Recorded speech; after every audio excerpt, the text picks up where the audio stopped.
माझं नाव लक्ष्मण सुरेश चांगरे आहे. माझं शेत लोहारी बुद्रुकला आहे. ते माझ्या मिसेसच्या नावावर शेत आहे. त्या शेतमध्ये माझ्या शेतामध्ये आग लागलेली आहे. आग लागल्यामुळे मी तलाठी अप्पांना सांगितलं, एमईसी बोर्डच्या साहेबांना सांगितलं. त्यानंतर पोलीस स्टेशनमध्ये बी कंप्लेंट केली. अध्यापक माझ्या शेतामध्ये कोणतेही अधिकारी किंवा कोणतेही साहेब लोक यायला तयार नाही.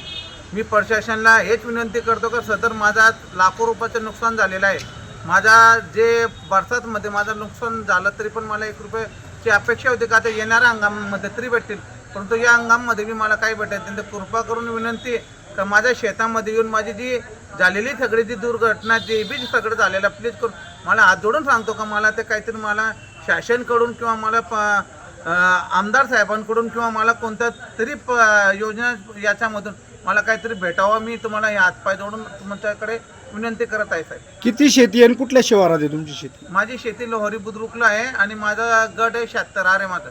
किती एकर मध्ये लागवड होती? पूर्ण 76 आर मध्ये लागवड होती साहेब माझी. काय काय पेरलं होतं? मी ज्वारी पेरलेली होती आणि त्याच्यामध्ये मी मोगणीचे झाडं लावलेले होते आणि ते झाडं बिडं सगळं माझं सगळं उद्ध्वस्त होऊन गेलं साहेब. माझं पूर्ण ठिबक जळून गेली, पूर्ण पाईपलाईन जळून गेली.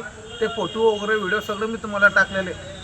किती नुकसान झालंय तुमचं साधारण? माझा करीबन 3.5 ते 4 लाख रुपयाचा लॉस झालेला आहे माझा. पंचनामा झालाय का? नाही, आतापर्यंत कोणतेही अधिकारी यायला तयार नाही, ना सर्कल अधिकारी यायला तयार नाही, वायरमॅन यायला तयार नाही, तलाठी अप्पा यायला तयार नाही.